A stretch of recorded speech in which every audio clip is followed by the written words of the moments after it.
Welcome to the Earth Magic Podcast, where we are reconnecting with the earth through intuitive plant medicine, deep nourishment, and embodied alchemy. I'm Casey. And I'm Dominica. Hi. Hello. We're back for episode 2. Yes. Yay. We're back for episode 2. It's been a minute. It's been a minute. Yes. So what are we going to talk about today, Casey? Good question.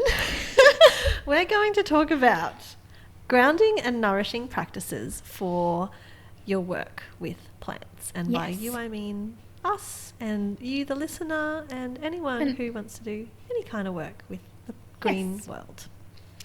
And the reason why we want to talk about it is that last time we spoke a lot about work with poisonous plants and about how we can connect really deeply with our subconscious through the work with plants.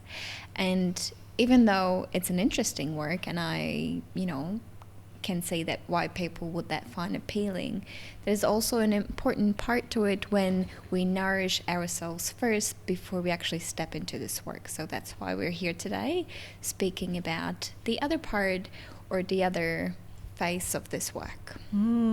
Yes, the more kind of everyday, kind of not necessarily exciting and bright and shiny, but very important and necessary foundations. Okay.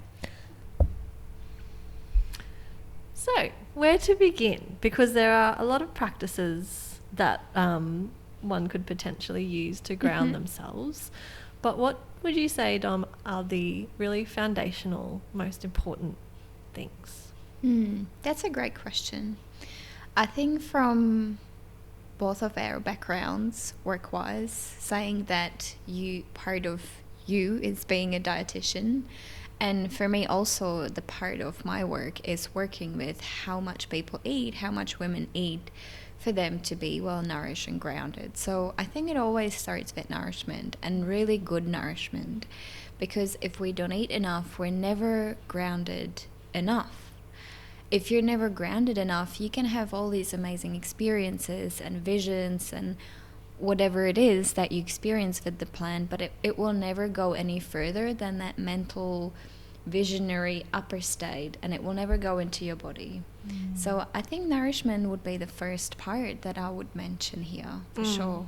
Yes, I agree. I really agree. And I don't know about you, but I've definitely experienced that sense of what it's like to not be nourished, and how difficult it is to integrate, spiritual insights, or to really make them stick, I guess. Yeah. Do you have a sense of what that's Of like? course. I find it these days, I find it ridiculous seeing the culture that we're growing up in. When I was a child, I would be growing up in like the 90s, Central Europe. Everyone is so focused on how skinny you are. That was like the number one driver for all my behavior is, am I skinny enough? Can I eat this? Can I eat that? And it can go so deep into your subconscious that it just shapes everything that you do. And it took me such a long time to unwind this behavior and actually realize that the first most important thing in my life is, am I nourished enough to be able to live? Am I nourished enough to be able to do the things that I love? Not how the fuck I look. Like, yes, it's beautiful to look beautiful and feel good in your skin. I'm not saying that, but it's not the most important thing. The most important thing is to feel good. And it always comes from food because it affects your nervous system and so many things. So yeah, food important. Wow, I can't imagine, of course, because I didn't grow up in that part of the world. I grew up in Australia, but looking from the outside in, and my little experience I've had with, Eastern European culture and that kind of thing, that sounds like it would have been really a challenging and stifling environment for a young girl to grow up in, body image wise. Yeah, I'm not sure if it's just Eastern European culture. I think in a certain degree, like you've mentioned that your ex-husband was had like a Netherlands heritage, or was he like Swiss. half Swiss? Yes. Swiss, sorry. Yes. And you've mentioned a similar behavior in the women from Switzerland. 100%. And it's just this, it's such a strong driver for that mentality. I don't know if it is to fit in or if it is just to be validated or loved, but it can really shift the whole psyche. Yeah. Yeah, and you're right. It's not just Europe. Mm. It's kind of a whole Western global thing. I mean, I remember growing up with heroin chic in the 90s and 2000s with, you know, Kate Moss being kind of the epitome of what body type we were to aim for, which is like a body type that most people naturally can never achieve without some degree of, or a lot of restriction and kind of deprivation. Yeah. So yeah, I definitely remember the 90s and 2000s and just the lack of acceptance of any other kind of body type or shape beyond skinny. Yeah. And that sucked. And to be honest with you, it didn't really shift it until I moved to Australia. And I don't really know if it was the women here, because women here are much more, a little bit in their body maybe, I don't know, but like just that whole physique here, it can be curvy and it can still be sexy, which back in Europe you would just be, oh, you're too fat, like what the fuck. And so that shifted a lot since I moved here, just even my perspective of what is attractive, which really helped me to reclaim that it actually doesn't really matter at the end. What does matter is if you feel good. That's pretty much it in a nutshell. That's what maybe around 10 years ago I reached a point in my practice as a dietitian where advocating and like prescribing weight loss for people who didn't fit into the so-called normal BMI range just felt really fucked up. It just I could see that for some people their natural body weight was not a BMI 22. Yeah. It was maybe a BMI 29. And if they did restrict, and indeed some people do this, and it's there's a diagnosable eating disorder called atypical anorexia nervosa, where someone might look like they're a so-called normal weight or even higher than a BMI that, you know, is acceptable or whatever, but they're doing all the behaviours of someone with diagnosable anorexia nervosa, and it's just as dangerous, and they've got all the physiological, you know, things going on, things going wrong, but they look so, you know, fine in air quotes. So it can be really as a dietitian I remember getting to that point where I was like, this is not, I'm not helping people get healthier. I might be helping people lose weight, but I'm a health practitioner and I'm meant to be trying to help people improve their health. So that was a big turning point for me. And I was also recovering from my own eating disorder, so that's a whole other thing. For me, the whole effect of how much you eat on your hormonal health and just how you feel as a woman is massive. And sometimes I just find it incredible how many women I speak to, being that in my practice or outside, who just don't grasp the idea that well nourished means like mentally healthy as well. It's just ingrained in us so deeply that, you know, we have to look a certain way. The other day I was speaking to my friend. She's a beautiful woman. In my eyes, she's skinny. She will probably recognize herself. So I'm saying hi. She's amazing. She's beautiful. She had her first child. And now she went to this like a health fair or something, like a markets where she would just, you know, was like going through the stalls and stuff. And she went into one where they're measuring their body fats. Oh, God. So she went in there, and then she sat down with the practitioner, and she said that he basically told her that she's like on the very verge of being unhealthy. Oh my God. And gave her a leaflet to go for like a, you know, like a retreat to lose weight. I'm like, what the heck? Like, Oh my God. She's probably like 2 times skinnier than me. Like, she's Wow. skinny, she's beautiful, and it doesn't even, you know, like, and again, that doesn't mean anything, but like, considering she just had a child and she's planning for another one, she needs to eat. Yes. Yes. Oh my It's gosh. just, well, it's so twisted. It's so twisted. That's cooked. So I guess that's a long way of saying that your groundedness starts with food, and that's where you have to look into first before you will start doing any kind of plant medicine. Yeah. Any kind. Yeah. Yeah. I have so much. I could spend hours talking to you about. Oh, please do. All the reasons. It's always very interesting. Why that's so fucked up. I mean, there's, you know, she's postpartum. It's one of the... Well, I think... Oh, it's one of the... I was just going to say, the postpartum thing. That's one of the most dangerous points in a woman's life to develop more severe disorder. She's definitely past that point, but they're just planning for a second child, and I'm like, you should really never hear that. No. From a practitioner. Never. Unless, you know, if I understand if you're obese, there's other health risks, and yes, there might be needed some help or intervention, but like, yeah. And even in those people who are at a higher body weight, it's been shown in research that a lot of their, you know, disease and high stress levels come from weight stigma, from actually being stigmatized for being in a bigger body, which we know is extremely stressful. And what does stress do? It creates inflammation. So yeah, for sure, there is certain body weights at which the fat itself might start to play into biochemistry, but certainly not for most people, and certainly not for your friend. That sounds really not okay. The diet industry is a multi-billion dollar industry. No, it's crazy. Oh Lord. Yeah.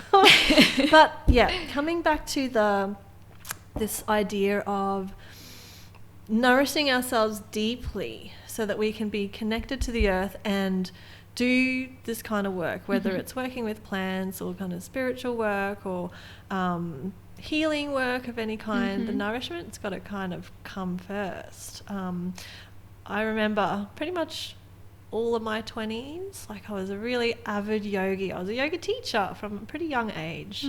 But for almost all of my 20s, I was also really restrictive with my eating and constantly on cleanses and detoxes and over exercising and all these things that really clouded the benefits of the yoga practice that I was doing at the same time. I know early on in my kind of journey with yoga, I really felt those benefits. They came through really strongly, just like a lot more clarity of mind, feeling a lot more at peace. But within yoga and wellness circles, there is unfortunately a lot of opportunity to slip into disordered eating, disordered ways of viewing one's body. And I kind of got sucked into the vegetarian and vegan world. For sure. And yeah, lots of other things from there. But yeah, I really noticed that few years where I was severely restricting and really over exercising to the point of injuring myself pretty much every week. It was much harder. Despite all the yoga I was doing, despite the meditation, whatnot, I couldn't get down. I couldn't relax. I couldn't have a regulated nervous system. I couldn't be in rest and digest because I was in survival mode. Of course. You're in constant survival mode. Cortisol is running high. Like, you could not relax and rest because you're freaking hungry. Like, your body is screaming for food. Yes. And I just can't believe this is not understood. It's like it's a basic need. You need to eat, you need to sleep, and you need to eat well for you to be thriving and not surviving. So yes, I feel you. It's very simple and straightforward when you say it that way. And with the culture that we live in, it's not easy to push back and do such basic things as like nourish ourselves, get enough rest, because they don't work for the system that we're in, which is productivity No. based. Until I was like 25, I believed I don't need to eat. I just thought I don't need to eat. I would be just running on adrenaline all day and probably a coffee. And I was just doing crazy jobs, and then I had several burnouts because I didn't eat. Yes, I remember that feeling. And I mean, we all get it sometimes, that feeling of running on adrenaline, but I remember that being my whole existence. Yeah. Yes. Just like waking up super early because my body was starved, and exercising and feeling all this energy, like this surge of what I thought was energy because I was so healthy, eating nothing, or just green smoothies or whatever. Yeah. But actually it was adrenaline. It was adrenaline. I was anxious all the time. I'd go for a run, which would temporarily curb my anxiety, but it would come back, you know, and especially the more depleted I became, the more obvious it was that my body was falling apart. And certainly I couldn't connect in any meaningful way to things like plants or animals even. You know, I was studying veterinary science because I loved animals. And by the end of that degree, when I was at the height of my disordered eating, I just couldn't touch in with animals. Like I couldn't feel them anymore. You can't touch in with them if you're not in touch with yourself. Exactly. That's where everything starts. If you're not in touch with yourself, you can't get in touch with the, you know, with the bigger system. And it's just, sometimes I feel like it's an agenda. Well, because people don't want you to be in power, so they tell you to starve, because then you will be validated and you will be beautiful enough for them to give you their love, and it's just not true. It's pretty fucked It's up. just, yeah. And women cop it. Women cop it hard, Yeah, and I so think. many, the worst part is that so many of them internalizes it so much that then they project it on their daughters and their, you know, all that stuff, and that's what pisses me off even more. It's really sad. I see that happening in my work or just in life. You know, it's not hard to see, and it's tragic. It's devastating, and it's scary. It's scary. You know, last week, maybe a few days ago, my daughter, for the first time, she's 7, and she said to me, I did exercise this morning because I'm trying to make my belly small. And I just, oh my God, I just thought, I'm a non-diet dietitian, like work with body image healing every day. And my 7-year-old daughter's saying this. I nearly burst into tears, but I managed to just like hold it together and just be curious with her and be like, oh, well, where did you get that idea from? And you know, what feelings do you have? You know, all that kind of stuff. But holy shit, it is so insidious, and even in a body positive household, it's just in the culture. It's Did she say where it came from for no, her? I couldn't get it out of her. I couldn't. I tried gently. She has started doing ballet twice a week. So whether it's that or there are other potential family influences as well, I don't know. But I just felt so sad, and she's 7 for Christ's sake.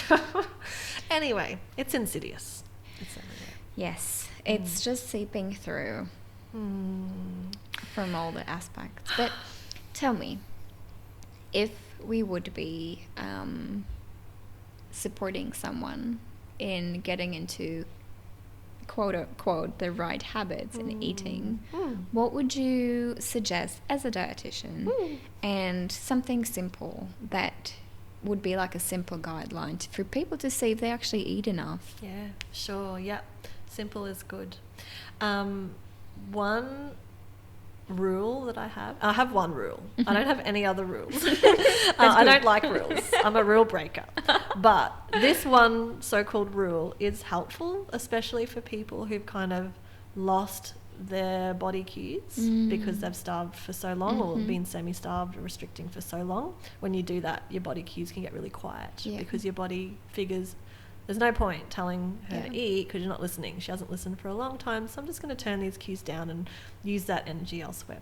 So one little guideline that I use with a lot of my clients and for myself as well is the rule of 3s, which is aim for 3 meals a day All 3 macronutrients, carbohydrate, protein and fat, are important. So all 3 macros at every meal, and leave no more than roughly, give or take, 3 hours between eating events.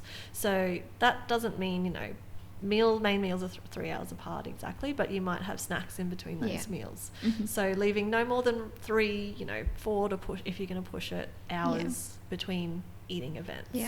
And I find in my own body, when I do that, I feel strong, I feel clear in my head, I feel powerful, if I'm going to say it. I feel just like, okay, I've got this, I've got today, I'm going to be okay. If I don't do that, and a decade of disordered eating, it's still, you know, it's still in my cells. And my tendency when I get really stressed out, really busy, is my appetite switches off. And that's when I can not have lunch. It's like, look at the clock. Oh shit, it's time to pick up the kids. It's like 2:30. Fuck, I haven't had lunch. So I can still fall into that trap. And those are the days where I notice I'm shorter tempered with the kids. I want to collapse by the time it's time to cook dinner. I'm exhausted, I'm cranky, I'm tired, I want to cry, and it's because I haven't eaten enough. So I'm still learning. I think we all are. So that's one little guideline. That's good. That sounds simple to grasp, I think. But I agree with you. Like, mainly I've noticed the changes in my nervous system and my mental health when I finally started eating enough and paying attention if I eat enough protein and all that stuff. Because as a vegetarian for 8 years, since I was, I don't know, 17, 18 or whatever, something like that. I was just so depleted. I didn't even feel hungry anymore. I would get a headache. I was like, oh, why do I have a headache again? I was starving. Your poor body. I didn't eat all day. That's why I have a headache and many other issues. Your brain uses so much energy. It's just couldn't. I had a brain fog and all that stuff, and then I started eating and understood, I was hungry. I see now. And not everyone feels hunger in their stomach. It might not. Some people don't notice any stomach rumbling at all. It's headaches or feeling cranky or tired or, you know, just a bit faint, something like that. And those are all hunger cues as well.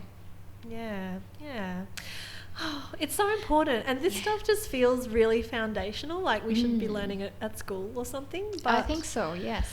But we don't.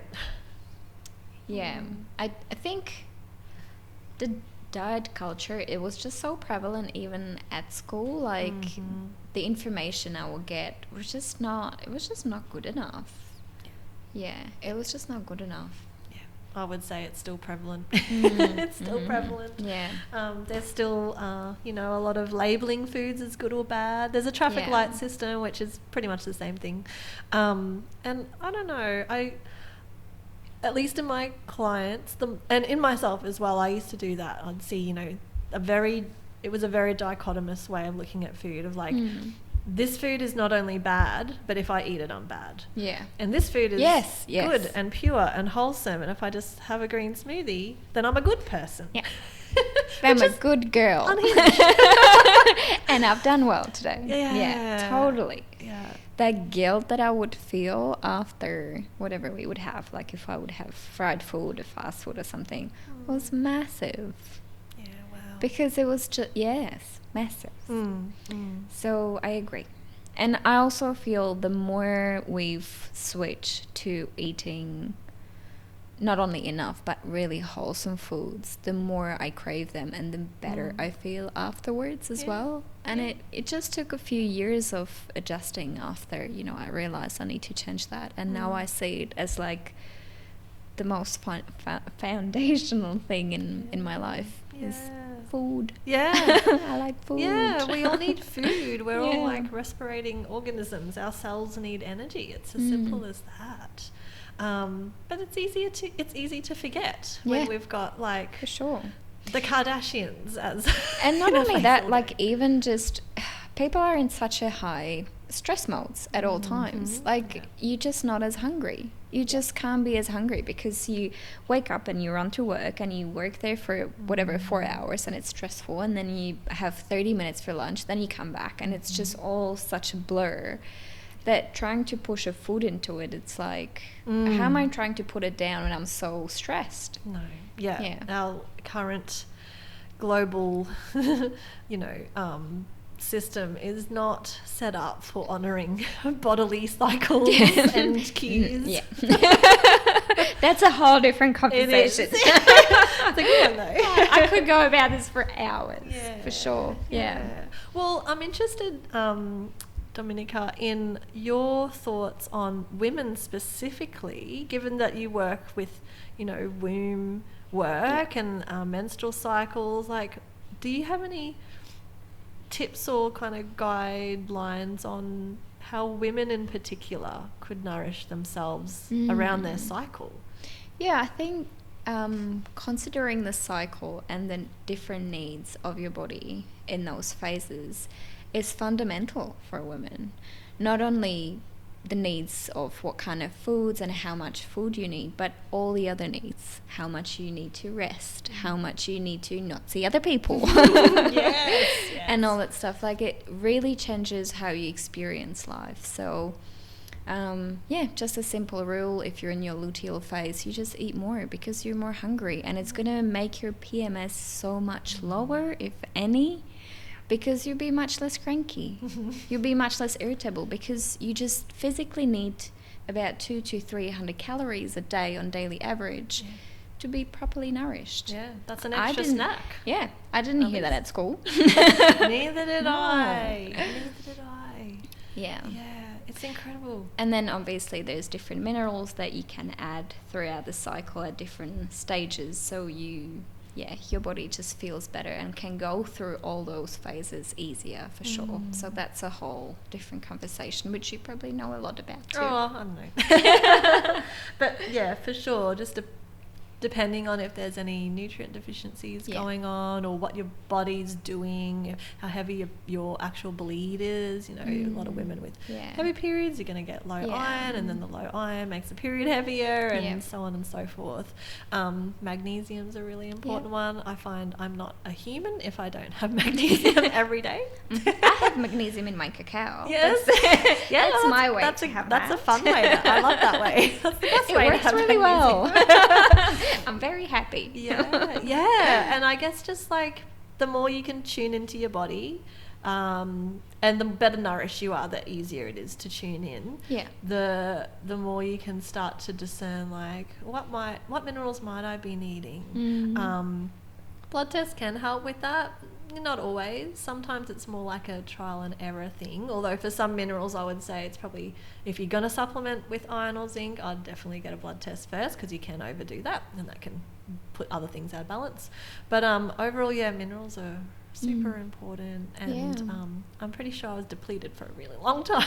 100%. If you hardly eat, you're always going to be depleted. Yes. It's just what happens. Yeah.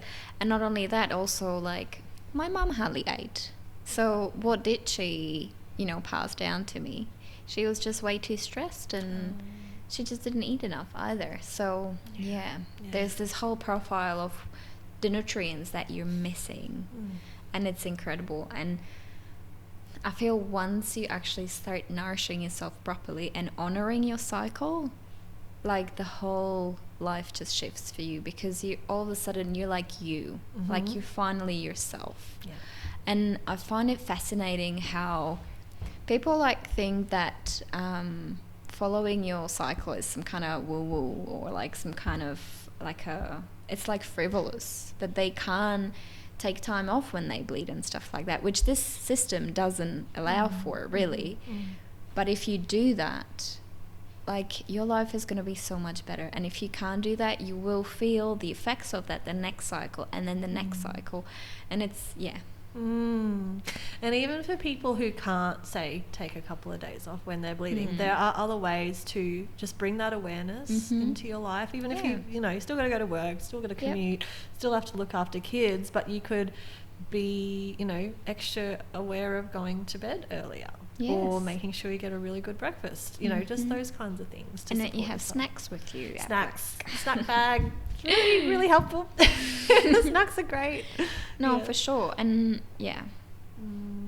Yes. Oh. Well, we're still not at that point, which I would wish for, is that if woman says I'm bleeding next week, that she will take time off at work, and it will be, with no repercussions. I think in Spain recently they allowed for 3 days every month for women to have time off, which I think is amazing. I heard about that. And it's just what we need. Like, it's like a physiological need. We need to all be Spanish. Yes. Let's move to Spain, everybody. No, but really, that's sensible. Yeah. It makes sense. It's biological. Yeah. Yeah. Wow, I love that. Lucky Spanish lady. Lucky Spanish women. How awesome. I hope that grows. I really wish. But again, I don't feel that the trends in Europe spread overseas as much as if it would be US or something. Like, I feel, at least here, being in Australia, I feel it's really influenced by the Americans. And anyway, unfortunately, that is the case. Perception. That is the sense that I get. Which is not going very well. It's not working to be out honest. too great. No. Oh dear. Yeah. Okay. But Nourishment. Really important to be able to, as you said earlier, if you're not listening to your own body, how can you hear the plants? How can you hear the animals? How can you speak to the mountains? How can you speak to the stones and the rivers? You can't. Yeah. It's not available. It's not available. Yeah. Because your body is screaming at you. Yeah. You can't hear these softer whispers. Exactly. If you didn't hear the massive scream that's inside of you. Yeah. Just feed me, please. Feed me. That's it. And on the flip side, when you do start to nourish yourself, I know that for myself, when I'm well nourished, it's so much easier to sit in the garden or sit next to a tree and start to tap in. Yeah.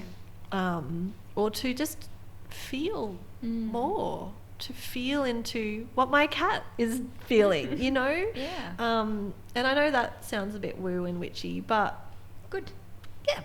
We Fuck like it. woo and witchy. I don't care about anything else. That's what we're here for. So I just have another thought to this is that I actually, when I was kind of starving myself in the early 20s, I was doing lots of flower essences, and they worked, they were amazing. I was doing lots of meditation, and I feel like there's this another part of that spirituality that's trying to take you out of the body. It's like the really masculine approach, taking you out, transcendent, go straight up into the skies, and I don't know what you want to do up there, but anyway.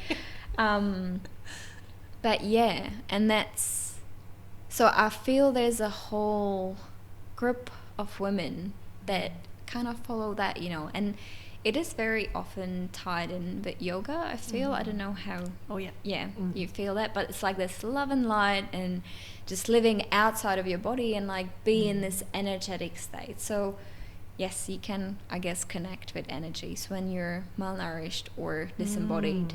Yes. But the quality of life and your experiences when you're going to be in your body and rooted into the earth is going to be so much more wholesome. Yes, that's a really good point. That is a really good point. I remember doing a yoga class. It was a nighttime yoga class in my mid-20s when I was doing all kinds of crazy shit with my diet. And it was a really strenuous class. Lots of back bends, lots of really quite intense yoga postures. And the studio I was at was next to a beach. And after the class, it was a full moon as well. After the class, I just had all this energy moving through me from the asana and the pranayama. And I ran to the beach and I just sprinted down the beach. I just had all this energy. I didn't know what to do with it. So you're right. Those practices, yoga or breath work, or there's a lot of practices. You can still tap in to that energy, but is it a wise use of energy? For me, I was really depleted. Yes. No, 100%. That energy, I've learnt, you don't have to expend it. You could like store it. You could sequester it. You could put it towards healing. But that's not where my mind was. My mind was towards energy expenditure. Yeah. So I really, and the thing about ascendance, that's like, a whole another thing, isn't it? Yeah, it was very much, love and light and fifth dimension consciousness and going up there and not grounding, not putting our feet into the dirty, dark soil and just like, because putting your feet in the soil is like getting down into your body. Not escaping to some pure idyllic heaven. It's physical and it's kind of messy. And it's so nourishing to be in that darkness. It is so nourishing, and it can be challenging too, because you're gonna feel it all. You're gonna feel, whatever might be in your body to feel. And that, I feel like that's where magic comes from, like the true evolution of your body and spirit and who you are comes from being really rooted and like expanding from that place, other than just escaping. Like, you're just escaping when you do that stuff. It's just like straight out and you're somewhere floating around. But yeah, and not only have you you're unbalanced, but I found personally when that was my aspiration to kind of get out and escape my body, I was more vulnerable to predators. Yes. I was more vulnerable to sexual predation. Yes. I was more vulnerable to people who wanted to take advantage of me. Yes. And did. Yes. Because I wasn't in my body. I wasn't aware. I was up there, and that's kind of scary. And it happens so often too. It happens a lot in the yoga community. There's a lot of sexual predation, unfortunately, in certain Well, I feel like especially for the women, it's just, that would be a whole conversation to have on the side. But like, for the female body, the most spiritual practice is to go into the root, and that means touching your body, touching your yoni, like working with your womb, honoring your blood, all that stuff that will really bring you down. And then once you're down, you know your boundaries, because you know where your bones are, like where it's just your whole body becomes that space where you live. And if you're just going to be escaping, you just don't know. You don't know what your body is. So, That's really beautifully put. Those words are very yummy. Kind of just want to savor them. And I think that ties back into the feeding your body, touching your body, being here in your body. This is getting back to the root. Yeah. And when you're grounded and your roots go deep, you can ascend, but not in a way that's like escapism. But you can, be more sensitized to those subtle vibrations that we may not always be sensitive to. I feel that whole, the whole love and life era, it's just... you're just escaping from the body because you've experienced so much pain. Yes. There's been so much pain on this earth, but it's still so beautiful to live here. And I think that's something that you're really going to have to face and hold once you're going to, root yourself in, because then you're not only going to see the beauty, but you're also going to see the pain and the grief and the suffering, which is still very real. Yeah. But it can change if we're not going to face it. You can't just escape it. No. Like, we can talk about 5D dimensions as much as we want, but like, it's not going to take you away from the fact that you live in this 3D dimension, experiencing wars and suffering and pain. Yes. And the world still can be really magical, but you can't just like bypass it and say, that doesn't happen in my world. It's like, well, it kind of does. Yes. You're here. I can see you. You haven't become invisible yet. You're not, Not yet. a ghost yet. Yeah, there's a lot of spiritual bypassing. Yes. Goes on. At least when I was really deep in the yoga and wellness world. I'm less in the yoga world now. Yeah. At least not in that particular yoga world. But yeah, there's a lot to all of that, I think. Picture, for sure. Okay, well, we've spoken a lot about nourishment, like physical nourishment, nutrition, but I was also wondering if we could touch on rest and space. You've already kind of talked about this a little bit and the importance of slowing down. Well, why would you say that's so important? If you have a good sleep, life is good. Oh my God, it changes everything. You just, I just find it funny because how come that in this culture, these like fundamental life-giving activities are seen as like some frivolous actions that we don't have time for. Like we don't have time to rest. We'd rather drink more coffee. We don't have time to eat. We'd rather drink more coffee.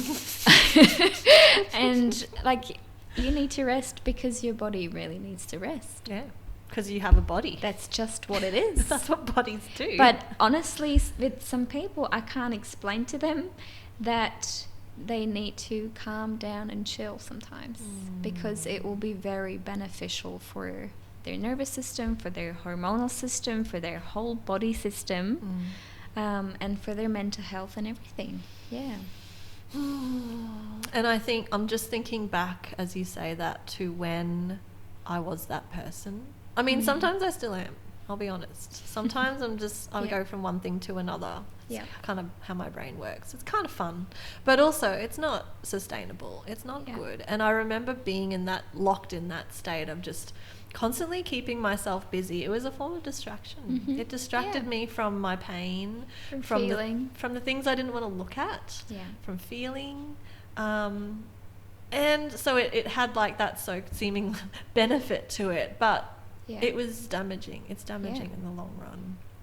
How would you, like, if you were talking to me 10 years ago and I was that person, like waking up at 4 a.m, going for a run, just completely smashing myself, doing uni for 8 hours a day, going and working a job, riding my bike everywhere around Brisbane, not wanting to stop, not wanting to rest, not wanting to take a breath.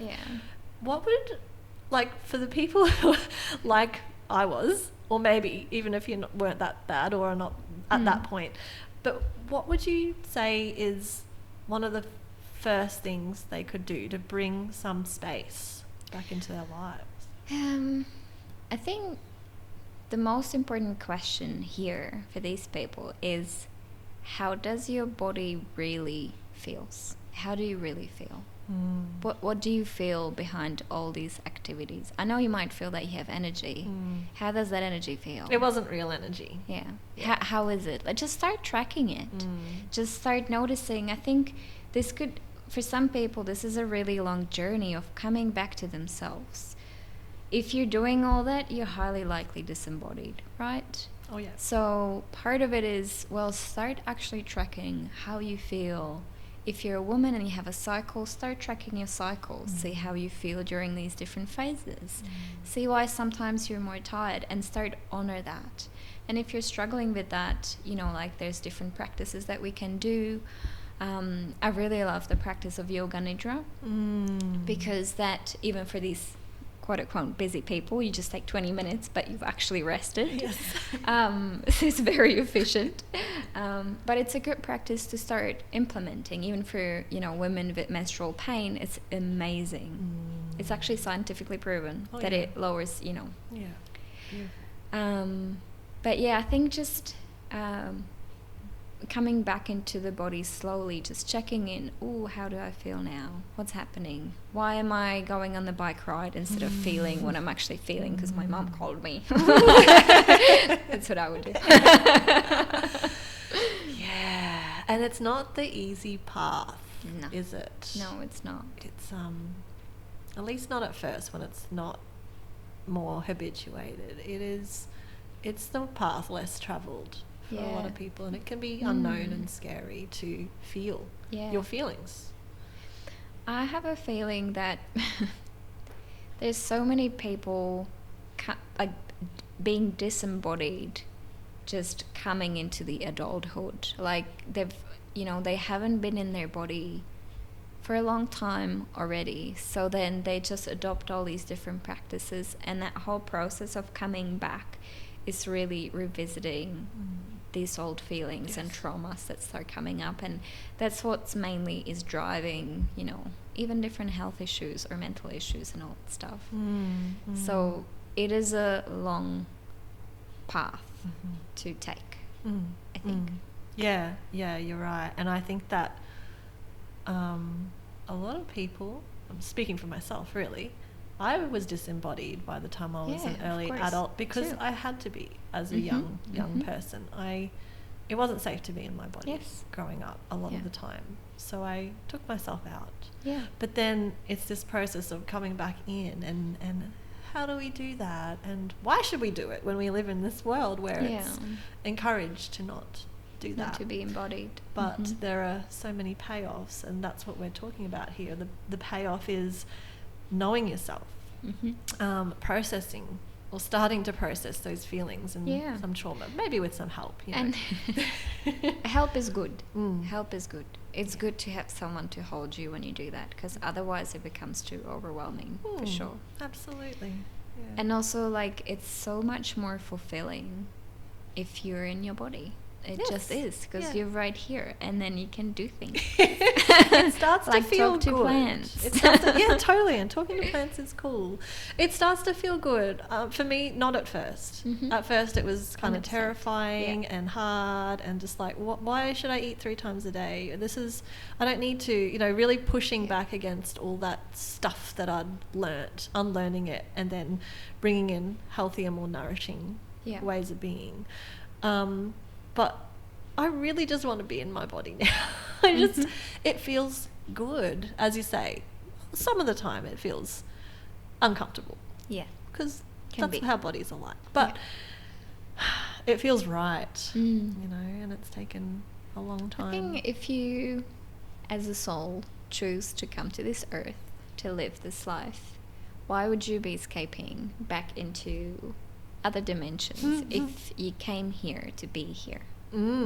So just enjoy it, be here, and see what it's meant to be.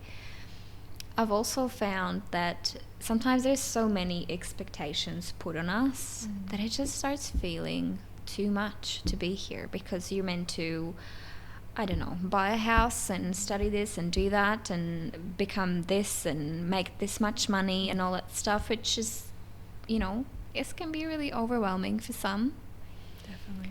And then so we rather just disembody and just let the life roll, and then all of a sudden you're 50 and you're looking back and you're like, ooh, I didn't live much. Like, I've done all these things, but I wasn't even there when I was doing it. This wasn't what I wanted. Yeah. These weren't the choices that I would have made if I knew I had space. Which reminds me of the Angel's Trumpet. Oh, yes. That really brings you back into that childhood connection, into like, well, what do I actually want to do with all this time and all this energy and this life that I'm living? Why can't I just create things? Oh, yeah. You know a lot about that. I do. Yeah, she's very creativity inspiring. Yeah. Well, like, what else are we going to do with this life? Just fulfill roles? That's boring. It's boring. Agreed. Yeah, I love Angel's Trumpet for that. That creative muse, I really noticed that with her. Yeah. Amanita muscaria, I find, also has a kind of childlike quality to it, but it's more of like noticing the awe and the magic. There's some deeper qualities as well that are a bit more serious, but that aspect of Amanita I really love, just getting back into that pure, childlike, wondrous space. I feel that like your life and where you live becomes so much broader when you tune into that quality, because everything becomes so wondrous and so much fun, and it's like, oh, I want to do this, I want to try that, and it might be little things, but it gives you so much pleasure and so much joy. Yeah. And she definitely inspires that. And I feel, because I've done some microdosing with Amanita, I felt really motivated just to do the things that I love, that are really fulfilling me, and do, you know, like I became really creative in a certain way as well, but in a different way than with the Angel's Trumpet. What was different about it? Oh, I'm curious. What was it like? Just the whole feeling, like with the Angel's Trumpet, it's a bit more like etheric, like a bit more vibrational, and she's a bit softer, like her whole energy is just kind of like really, I find it really soft and like light. Me too. With the Amanita, maybe also because it was a different usage, like it was an actual microdose, I didn't use the essence. It was much more like real in the way of like in the body kind of experience. Like I wake up and I'm going to do this and that, but in a good way. And you know, like I'm going to create that, and this, I want to do this like this, and like I would just keep doing things, but it was really fulfilling. With the Angel's Trumpet, it was a little bit more dreamy. Yes, I really get what you're saying about that. I was talking with Dom before this podcast about, I've been playing with my tarot cards a bit more lately. I've always been really into tarot, and I've always been really scared to tell people about that because, you know, I'm a scientist and I'm a health practitioner, blah, blah, blah, blah, blah, blah, blah, blah, blah. And we all have many aspects to us. Many facets of the diamond. But yeah, I really love tarot, not really as a predictive tool of like, tell me what my future is, although it can be used for that, but more as just like a way to tune in, to see what archetypes are popping up and what where I'm relating to how I'm relating to those archetypes at that point in time, and what kind of feelings and thoughts that kind of brings up if I pull out the High Priestess or whatever card.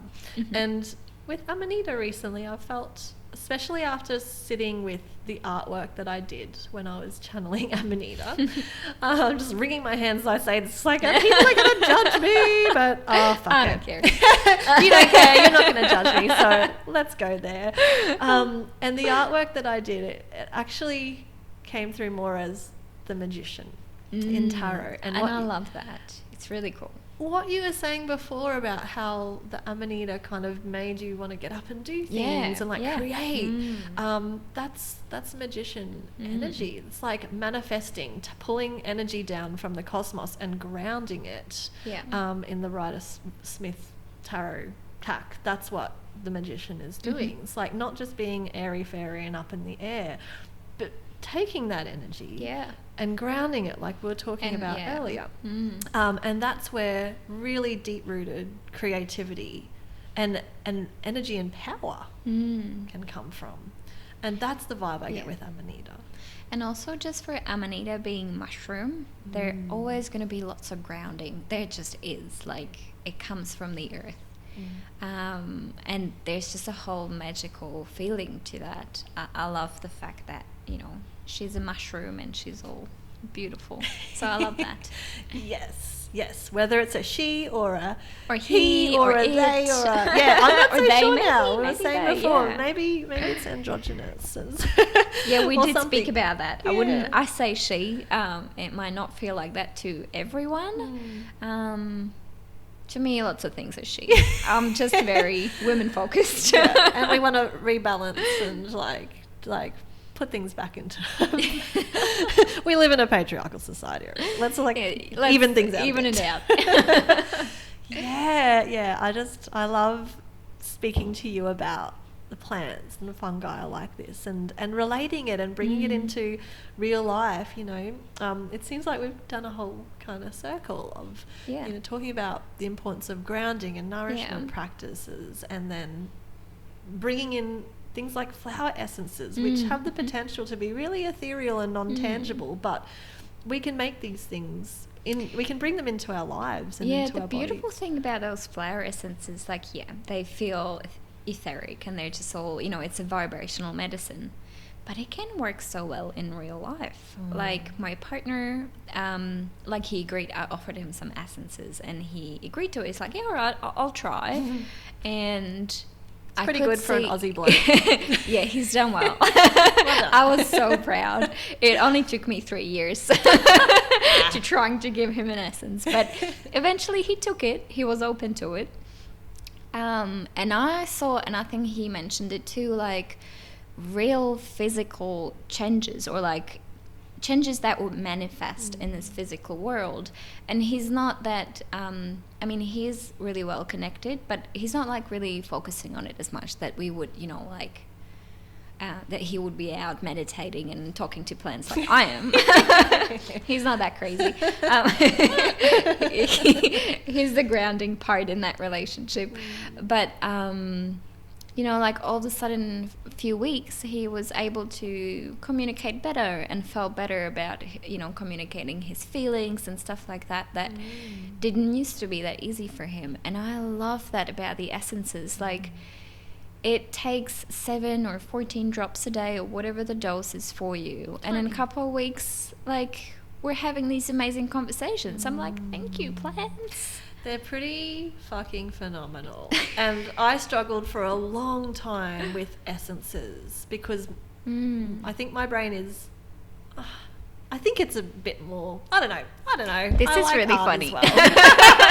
But I struggled with it because I've done 3 science degrees. It's been hammered into me that we need to understand things from a mechanical, pharmaceutical, tangible kind of, it's like that's one way. That is one way. And it's applicable sometimes. But it's not the be all and end all. It's one lens through which to see things. There are many other lenses. Yeah. And when I started to loosen my grip on that and just let the flower essences do their thing, and they were doing their thing, and I couldn't understand it, and it was distressing. So I was just like, this shouldn't work. This shouldn't work. Why does it work? Nothing I've learned at uni explains why this works. Yeah, I but just think that, yes, you can be scientific, and it's great when these two things combine, but I think there is so much to science that we just don't understand.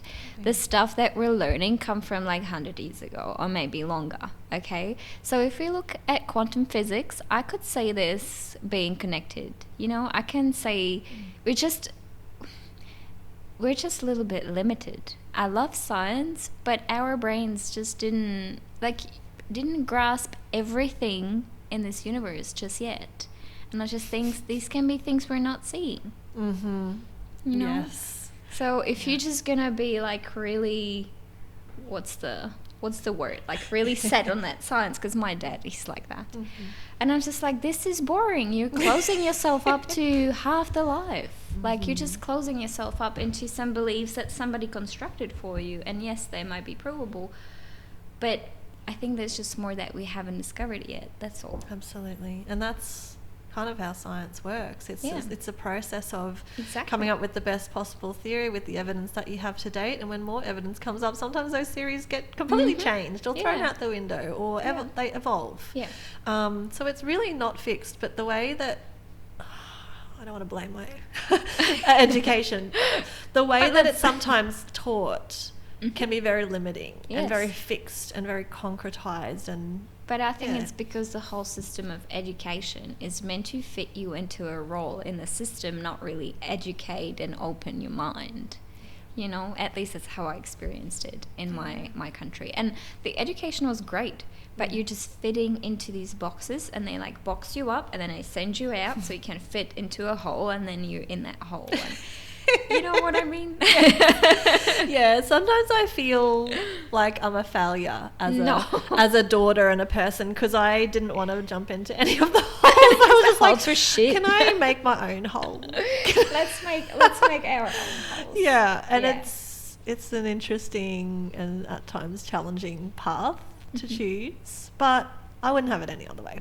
I just realized, sorry, I cut you off when you were speaking about essences, that they were working, even though your scientific brain was saying they're not working. Yes, that's right. And you don't need to understand why something's working for it to work. Yes. And once I could just settle and make peace with that's like, I don't need to understand the mechanism of how this is working. I can just allow it to work and be happy that it is. And that's really cool. Yeah. It's almost like they started to work more. Yeah. And it's almost... just open to it. I became more open to it, and I became more sensitive as well to speaking with plants. Yeah.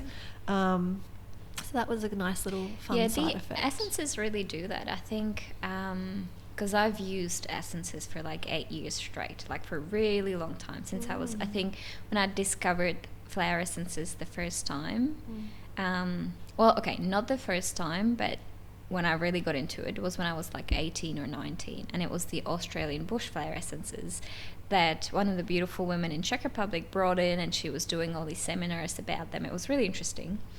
And since then I was like using them religiously, and I kept having different blends for different things, and it's just like for a really long time. And all I'm trying to say is that really built my sensitivity to plants and to that world, because not that I wouldn't like really have it before, but I just think it really switched something on. And for me now, plants are just other beings, and I talk to them at all times, and I don't care if people think I'm crazy. It doesn't matter if they it's fine. But yeah, the flower essences really do, like, they somehow make that bridge to that connection. It's really interesting. They're magical. Yeah, they're magical. For sure. Yeah, gosh. I remember my mum giving me Rescue Remedy as a kid. I was like 8. I didn't know they were flower essences. Yes. It worked, you know, because I was a stressed little kid. I was a little stress head. I was a little perfectionist and people pleaser. Aww. Still working on that. But yeah. Yeah. Rescue Remedy. Batch or bark flower essences. Bark flower essences, yeah. I think I used them earlier than the Australian essences, but not that they wouldn't work well, they did, but I didn't connect with them as much. I've really connected with the Aussie ones, and it was the reason why I came to this country in the first place. Really? Yeah. That's huge. It's like, oh wow, that's beautiful. So that's beautiful. You're here in front of me because of flower essences. Because of the flower essences, yeah. I would never pick Australia for. I didn't really felt that call, but after that, I was like, oh, I want to see these plants, and I want to. You know, it felt beautiful all of a sudden, and it is. It is. It's really beautiful to find them in the wild, to stumble across them, because whenever I find them, I'm not out looking for them. Yeah. I stumble, or they find me. Yeah. And it's always so magical. I remember the first time finding fringed violet. Oh, I still haven't seen that. Yeah, I'll take you to the spot I found it in summer when I found it. Secret spot. Yeah, secret spot. It was pretty local, actually. And I was just in awe. It's like, wow, here you are, and just it was being beautiful. It was just she was being beautiful, and it was magical. Yeah. And every time I've found, you know, not just the flowers that I use in the Australian bush flower essence range, but any flower that speaks to me, it's a pretty magical experience. And if I make medicine with permission from that plant, it's always a wild ride. Well, not a wild ride, but it's always an interesting journey. Yeah, I don't know. I love it. It's really fun. Well, I was just thinking, like, you know how you said about opening yourself to their magic. It just works so well. Like, you don't need to do that just with an essence. Like, if you open yourself to a plant just by being with her and just being open to, like, oh, maybe she's saying something, or maybe she's trying to tell me something, you can have a really nice experience. Yes. Without, Oh, absolutely. And some plants speak really loudly. I found mugwort was the first plant who really, like, I just wanted to find mugwort anyway, and she kind of found me.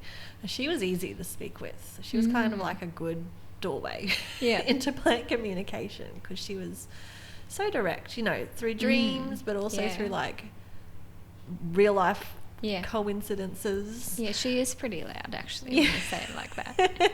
I remember she was waking me at night once because she was like, you have to make an oil with me. And then, it was actually a disaster, but I did make the oil. You did it, though. Yeah, I did. But then I just didn't preserve it correctly, and it went to waste, which was awful. I felt really bad about that. That's okay. But she literally woke me up that night. She was like, because she was just few properties down, and it was like a full moon last year. I think it was September or October or something like that.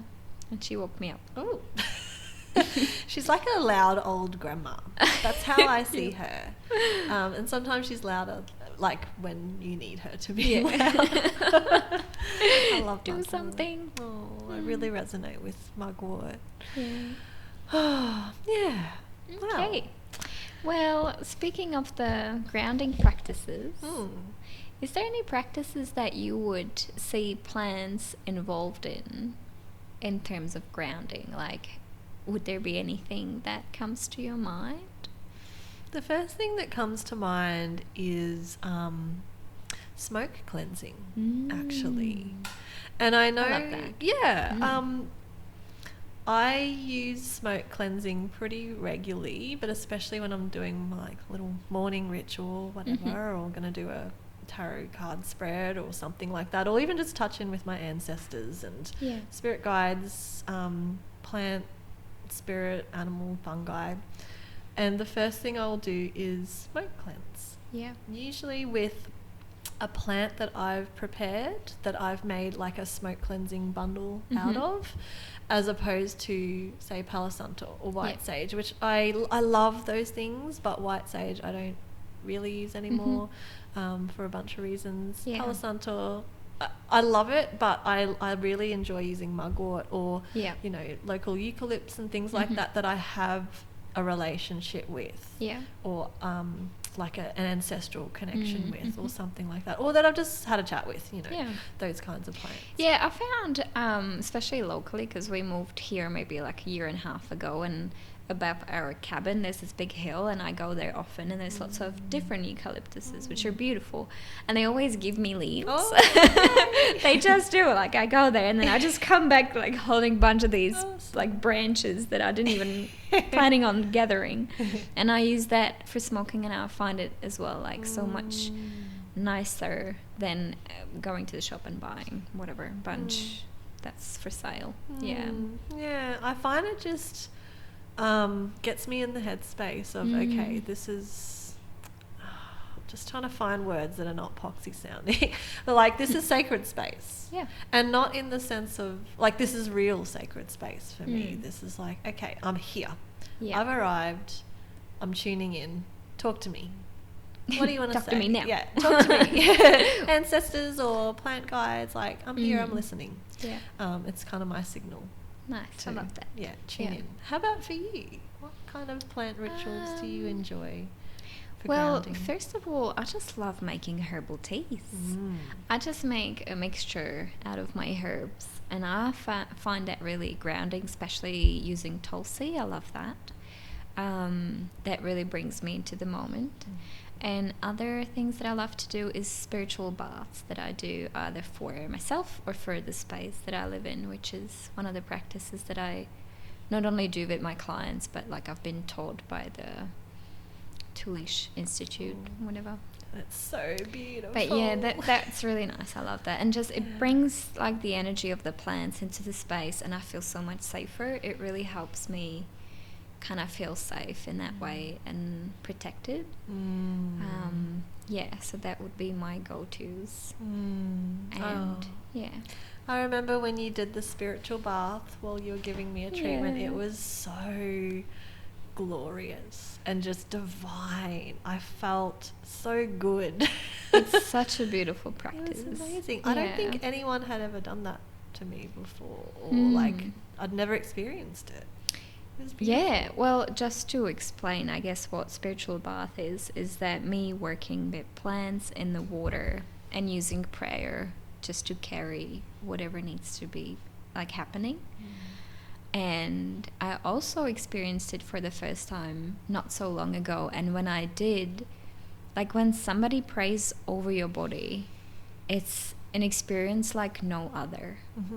And just like that heartfelt prayer for you while you're touching someone or, you know, holding the plants over them, it's just so powerful and so magical. I love that practice. It was next level, like the praying over my body. The only other times I've experienced something sort of similar but not really to that is I wasn't Catholic growing up, but I was sent to Catholic schools, attending mass, but I couldn't receive communion because I was a heathen.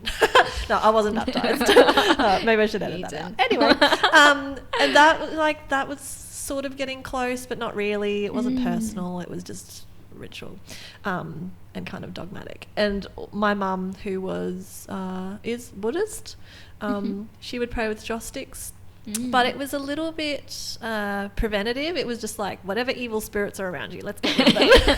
Let's get rid of them. It was so basically yours was the first time I've experienced just pure-hearted, like someone praying over my body without trying to save me from something or from myself or purify me because I'm a sinner or something like that. It was just, this is goodwill for you. I wish you goodness. Yeah, that's so interesting that you say that, because didn't grow up as Christian, and I do have lots of would you say resentment? I don't know. I just do not commune with that kind of religion or any other, really, because I think they're just very suppressive.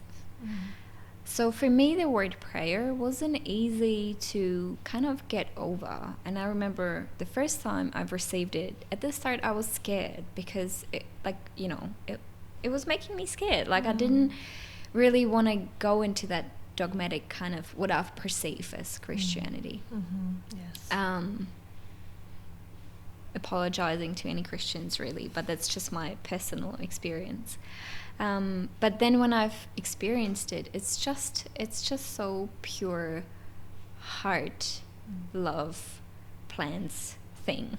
That's all it is. It's just so much love pouring through me, and I can feel it because as I'm doing it for you, I can feel and see the energy, and it's just so beautiful.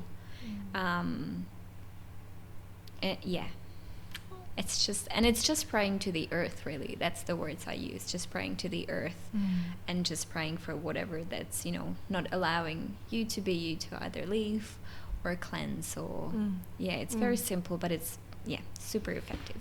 It was beautiful. I was wondering, is that something you can do to yourself? I do it to myself. Okay, cool. I do. I think I want to try that. It was so beautiful. And it just seemed really pure, and not in a puritanical, like, let's only eat clean or wash you of your sins or kind of way. It was pure of heart. Yeah. And it felt really clear. Well, I think it kind of redefined for me what prayer actually means, which, if you think about it, it's just really meaning well from your heart, either for yourself or someone else. That's all it is. Yeah. I think prayer is powerful. And I too, for a very long time, had an aversion to that concept, to that word, because of Christian doctrine.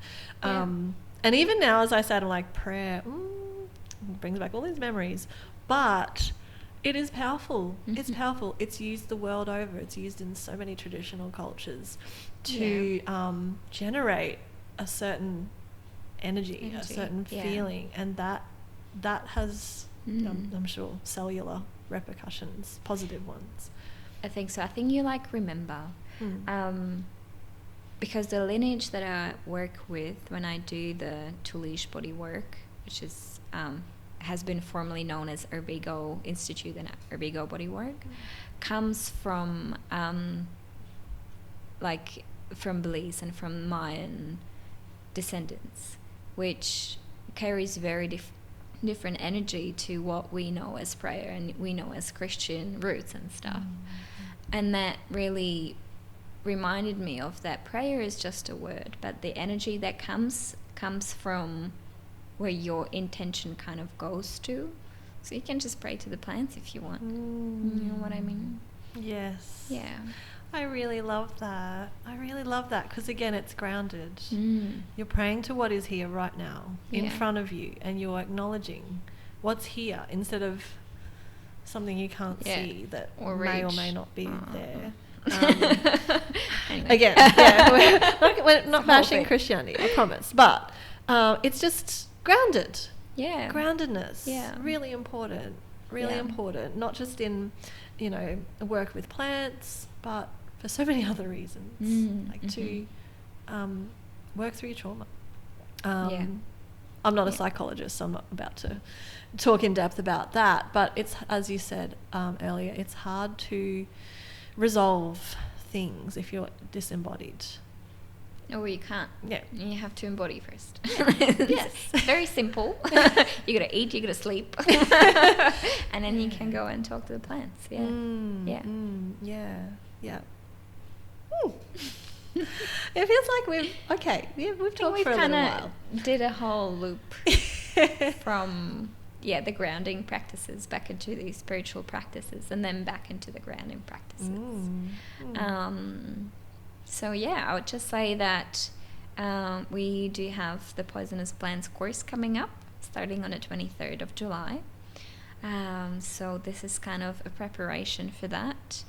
And there we will be diving more into the plant medicines and also how to use them safely for transformation. Yes. And we're going to be covering all different aspects of the plants. So not just the energetics, although we're all about the energetics and very there for that, but the pharmacology of these plants, the active constituents, how they've been used historically, the mythology around them, lots of juicy, beautiful things that personally, as a herbalist, I wish I had known about earlier, because I think this kind of knowledge is not gate kept, but it's just held back a bit. Yeah.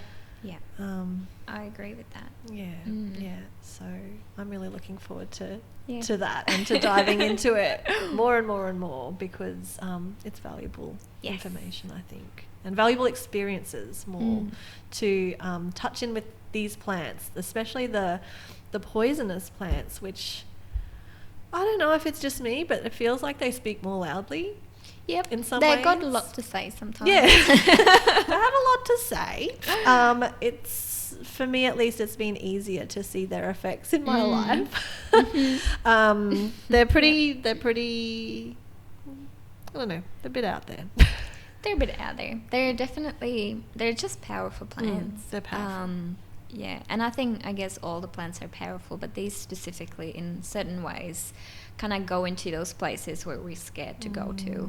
Yes. And I think that's why it feels so, or it can be feeling a little bit intense or just powerful, because it's kind of ripping like the boundaries that we've put up, or the little walls that we've put up to get into the core issues sometimes. Yeah. But it's winter time, so it's the perfect time to do that. Yes. Yay. All right. Well, thank you for listening, everybody. Thank you for listening. I hope you have gleaned something helpful from our chat. Yes. And we will be back when we're back. We will be back next time with some other things to say. Yay. All right. Okay, bye. Bye.